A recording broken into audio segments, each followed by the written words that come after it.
The following is a college course based on the textbooks Marketing and Marketing the Core, written by Karen Berkowitz Hartley and Rodelius, and published by McGraw-Hill Irwin Publishers.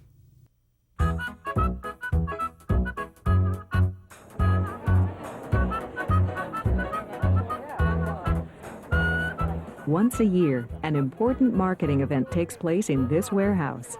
Hundreds of producers are here to pitch everything from natural shampoos to low-carb snacks. Delicious. The audience?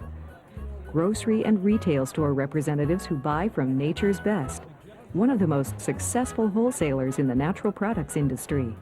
Despite the festive atmosphere, what happens here today is serious business. At stake is millions of dollars in revenue and the shipment of tons of goods to over 2,000 retail stores.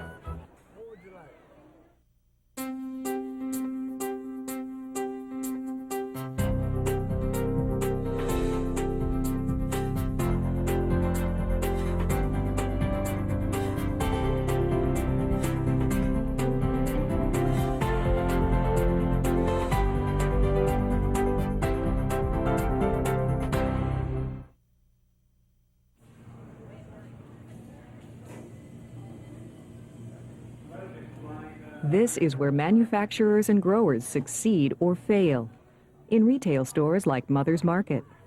Here, customers make purchase decisions on thousands of products every day. Getting those products onto store shelves at the right time and in the right quantity takes skilled analysis and planning. At the center of this complex process is wholesaler and distributor Nature's Best. The company started out originally as a group of retailers getting together 30 plus years ago to source product as a distributor.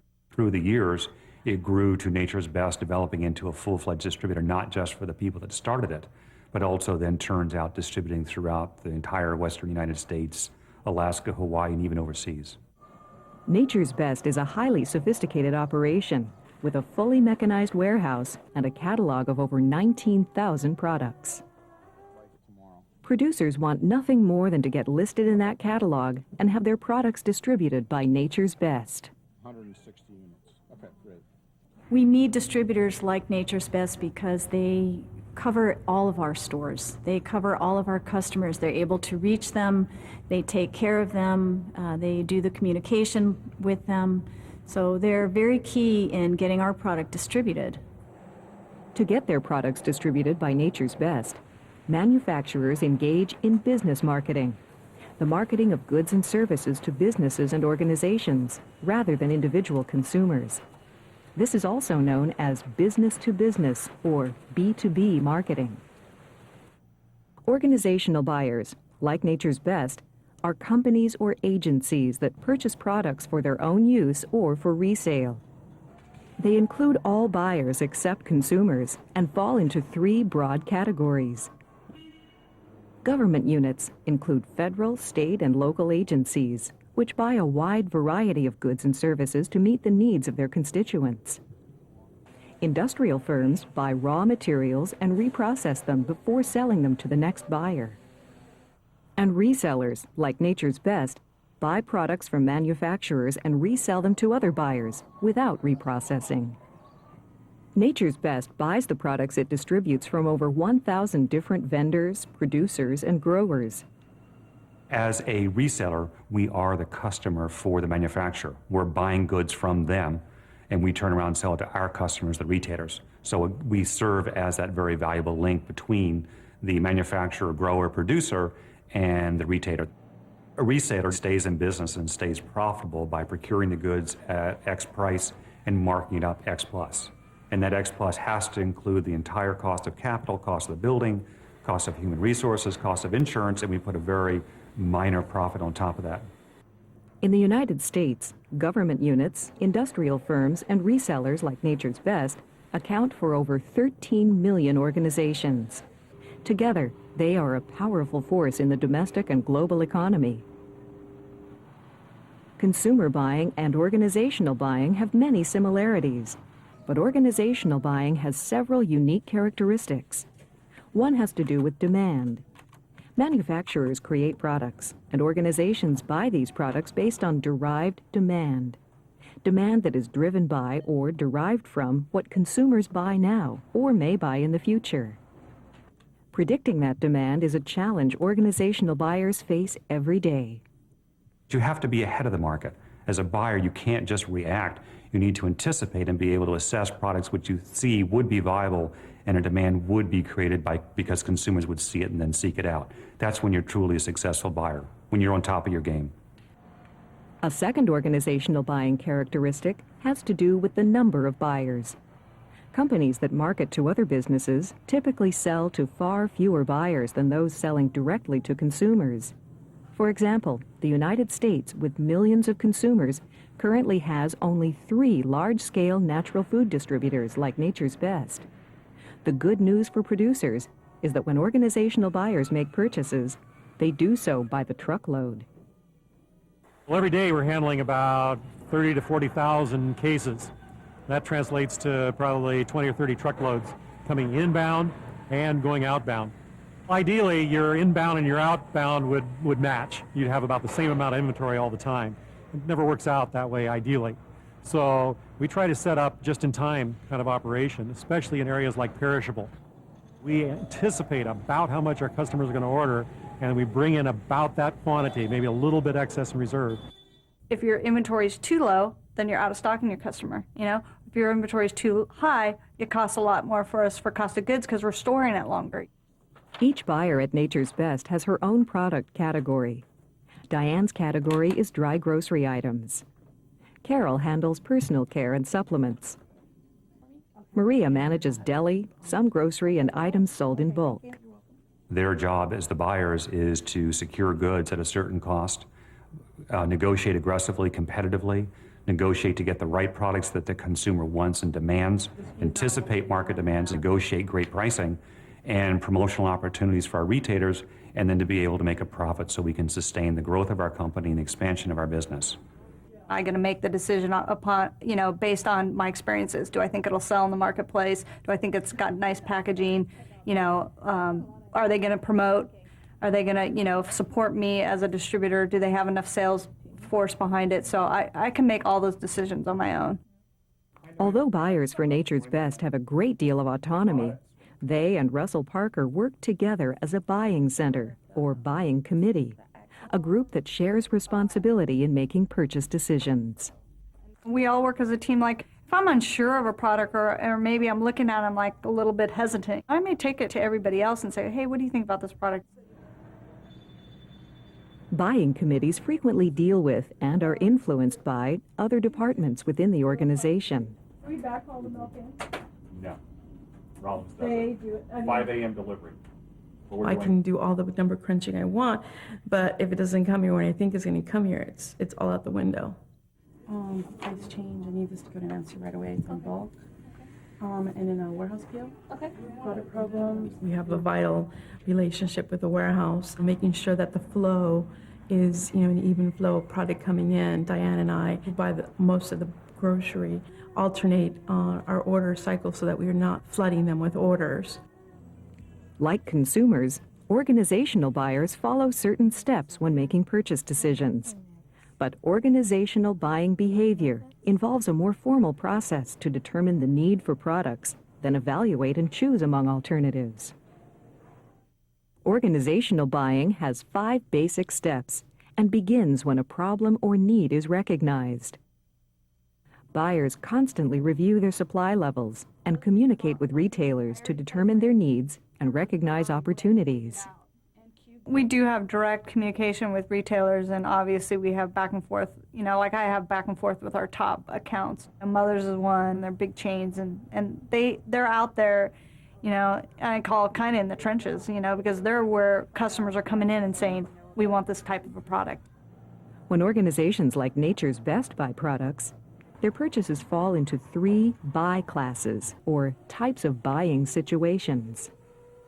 A straight rebuy is a routine reorder from a list of acceptable suppliers with no consultation from other members of the buying committee. The straight rebuys that I currently do are for Mother's Market. Mother's Market has a deli and kitchen, and they use quite a bit of tofu.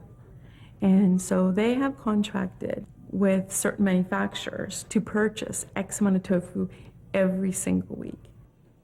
So it look nice on the shelves. Yeah, definitely. Like Ricola. Yeah. Like Ricola? How do we find out about the vendor? They approach us, we approach them, you know? In contrast to a straight rebuy, a modified rebuy takes place when some aspect of an order changes significantly, such as price, delivery schedule, or the supplier. On God Did the faith. price go up because it's organic now? Slightly. In a modified rebuy situation, the buyer may consult with others about the order before proceeding. A modified rebuy for me would be buying a promotional item, a monthly promotional item. So for example, if water went on deal, my stores are going to hit it harder. So what I'm going to do is I'm going to order 5 to 10 times more than what I normally would buy. The third and most challenging type of buying situation is a new buy, in which the product or vendor is new to the organization. A new buy would be Rokumojo, a soy-based coffee new to the market. Mother's Market liked it and said it's easier for them to buy it from me, and the pricing is much better as well. So this was actually developed by a chiropractor, my chiropractor, a guy named Ron Marinero, who his wife was pregnant and she couldn't drink coffee. In new buy situations, buyers frequently solicit input about their purchase from the buying committee and from others in the company. It doesn't matter what you offer if it doesn't taste good, because then people won't buy it. So I just wanted to get to a point where she would let me make it for her. I knew if I could get to that point, then I'd be okay. What I wasn't planning on was that she was going to share that taste with all these other folks. No, it is good. I could drink this.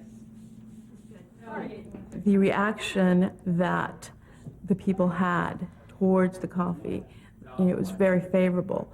So you knew that not only the diehard health food people were going to like it, but mainstream America was going to like it as well. We see requests for new products as an opportunity because it's exciting. The lifeblood of the natural products industry absolutely is new products. Once an organization identifies a problem or opportunity, the second step in the buying process is the search for information about products and their suppliers. Many organizations maintain a list of approved vendors that buyers may do business with. Those lists are then maintained very strictly through the accounting department and through us.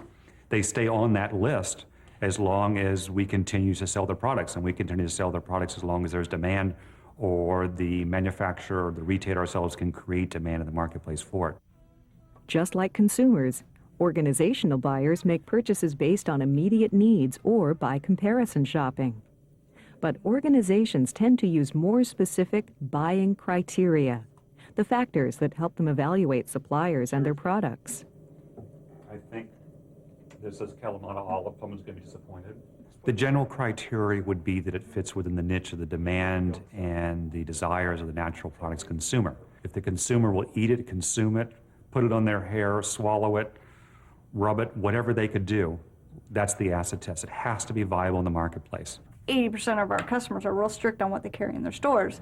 And a lot of that has to do with, clean ingredients, no artificial flavors, no artificial colors, and things like that. Oh, you have salsa too, organic salsa. Gene, I know Arnaldo I can look at a label and determine if it's suitable for our industry or if it's not. Like, for instance, if it's color makeup, in our industry, FD&C colors are not allowed. Petroleum-based products are not allowed, or synthetic oils, preservatives. I need to think about the customer and what he needs. Organic, no sugar, low carb, things like that. And price. Price is going to be huge. In addition to product quality and price, organizational buyers also consider the abilities of each vendor to deliver according to a contract schedule. The general criteria for a vendor to provide would be on-time, consistent delivery, if they're a stable company or have been around a bit, or can deliver the quantities that we think they can. I look at their marketing, what they stand for, if they have a plan, if they have sales force, how long they've been in business, if it's a brand new company, what their standards are. That's very important to me. After buyers determine their needs and seek information about products and vendors, alternative evaluation begins. With new vendors, Alternative evaluation can require thorough site visits and in-depth analysis of a vendor's financial records. With established vendors, alternative evaluation may involve a review of past contract performance and periodic site visits. And one machine does everything.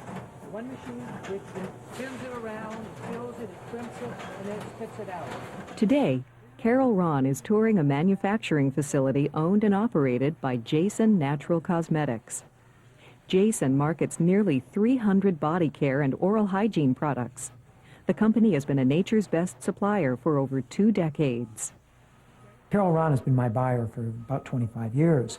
What you develop out of a relationship like that is the buyer understands the quality, therefore the distributor, feels good about the products they sell. When visiting a vendor, my main purpose is to see how products are made. It's always fascinating to find out the quality control that they have and different ingredients and the different runs they have. Her questions were, when did we last update the machines, and how much faster are we today in our production than we were the last time she was here. She was also she was interested in the raw materials and how we do our quality control system as to everything, because we check everything that comes in. The last area of interest that was in the area of our oral care. I was very impressed by Jason, especially because they have so many products. And Jason is one of the most innovative in the personal care area. Although vendor evaluation is an important step in the buying process, one-on-one site visits like this are infrequent. The reason? Millions of dollars are at stake, and organizational buyers want to avoid any potential conflict of interest. You are in the perfect seat for people wanting to buy you off. You make or break manufacturers. You make or break companies and individuals' fortunes, and your integrity is crucial. In a buying position, you have to have really strong ethics because you have to be objective. You have to realize you have 2,000 retailers looking to you to give them the best deal on all products, not just one product. If our buyers are being bought off, then it means that the products that are coming in based upon their self-enrichment, not based upon bringing in the products that the consumers are demanding. Nature's Best has a strict code of conduct that buyers uphold. Other organizations enforce buyer objectivity by soliciting competitive bids from a list of vendors that meet the company's buying criteria. Once bids are received, the next step in organizational buying gets underway, the purchase decision. In the typical organization, the buying committee reviews each bid and makes the purchase decision based on how well the product and vendor meet the company's buying criteria. For many organizations, this step involves a great deal of negotiation and can take weeks or even months, especially with a new vendor. In the natural foods industry, the process is less complicated.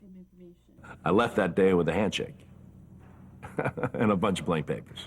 And then I got the papers to her. And then once we started doing business together, once the PO came across my desk and we fulfilled it, from that point forward, everything was active. And we have just grown from there. Okay, so as far as monthly promotions, we're now on January. The distribution contract at Nature's Best requires suppliers to advertise their products through promotional publications geared to retailers. These publications give new products and vendors high visibility and help drive demand. The publications are also another revenue source for Nature's Best. This is everything that you're ever going to want to know about my company. We're afraid to ask. I make sure they sign my new product contract, that they understand they have to do promotions, at least 2, and then maybe 1 a quarter after that. I will expect them to supply my sales reps with samples, and that if they're delivering to our facility, they make appointments. Once they've agreed to that and they've signed all the contracts and given me a certificate of product liability, and an organic certificate if they're an organic product, then I call them up and discuss what the first order should be. All right, here's my POs for the day. Not very much, so that's good. Okay. Unlike consumers, organizations conduct their actual buying through POs or purchase orders. Nature's Best uses purchase orders for a number of reasons. It's a legal binding contract between the buyer and the supplier. There's a lot of information for both of us. I think it protects both the vendor and the distributor. After vendors are established with Nature's Best, buyers often negotiate relationships, such as supply partnerships. A supply partnership exists when the buyer and supplier adopt mutual strategies that lower the cost of products or otherwise increase their value to the ultimate consumer. Once the product is here and viable, then you'll start to work those areas whereby you could maximize the efficiency of how they produce the product, how they palletize it, how they ship it to us. Are there ways in which we could price the product and our end wholesale out to the retailers? Are there promotional programs that we could mutually contribute our gross margins to that would create even greater demand? With House Foods, it's a Japanese company, so obviously they have Japanese products that they were submitting. And some would work in our industry and some didn't. The latest one that they brought me was the shiitake noodles. When I realized that there was no carbs in it, I told them to put low carb sticker on it and that it would do extremely well. They followed my advice, and now it's their number one product. And it's interesting that buyers are called buyers, but actually they're professional marketers. They work with manufacturers in the infancy and the creation of a product to develop ingredients, packaging, price points, size, uniformity of the product, taste profiles, ingredients, organics. So it's a wheat flour and the yellow pea flour. It's a yellow pea flour. It's a dried, like a split pea. Can use my experience and say, you know what, you should lighten up the crunch. You could, you know, your taste profile's a little off. I can offer suggestions. You could help a vendor say, look at their packaging and say, hey, if you made these little changes, you might sell more. It might look better on the shelf. If I feel that a product is a good product overall, and if the sales aren't there, my suggestion sometimes, and many times, is you need to change your label. And with my category, especially personal care, it needs to be an attractive label. Once products are purchased and either used or resold, the final step in organizational buying takes place: post-purchase behavior, assessing the performance of both the product and the vendor. Let's get some cookies, all right? For the most part, consumers evaluate their purchases casually. But at organizations, post-purchase behavior is formal and thorough.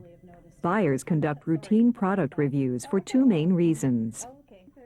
Well, for one, to see movement and cut out all the deadwood. Two is to keep the relationship strong. Our industry is based on relationships, so in order for me to feel comfortable and be behind a product, I need to make sure that they're behind me, and you know, we're all striving for a common goal, which is obviously going to be sales. So you're happy so far with the movement of this, since this just got launched? Okay, great. Today, Diane is conducting a product line review with Newman's Own Organics. We've got organic cookies, organic tortilla chips, organic microwave popcorn, and we're now moving into organic olive oil and balsamic vinegar, as well as an organic pet food line. In my line reviews, we set goals. We look at our past performances, like year-end, quarterly, and things like that, and we plan how are we going to meet our next goals. We could do some more work on the chocolate chip cookies, I think. Well, I think they're staying more in double digits. I mean, even if you look 25 weeks. The vendor brings in the numbers in terms of what we've procured by product. We look at trends on a national, regional basis.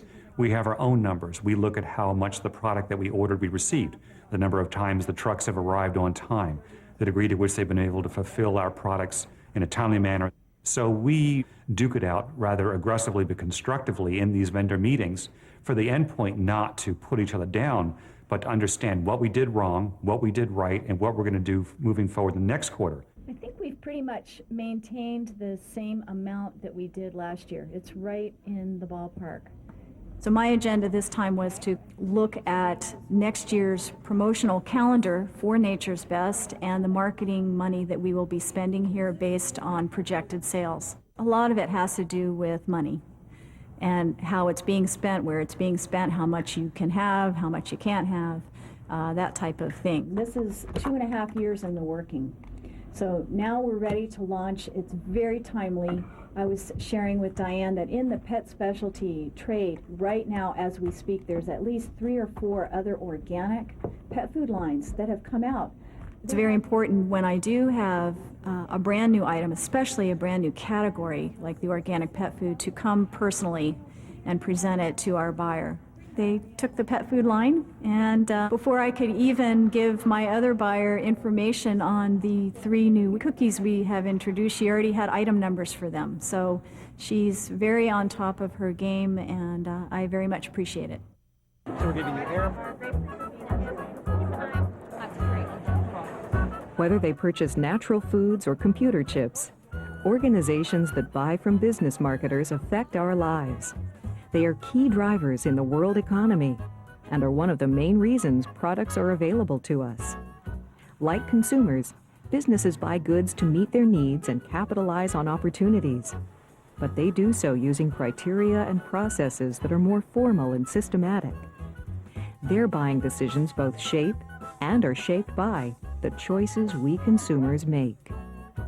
All right, thank you so much.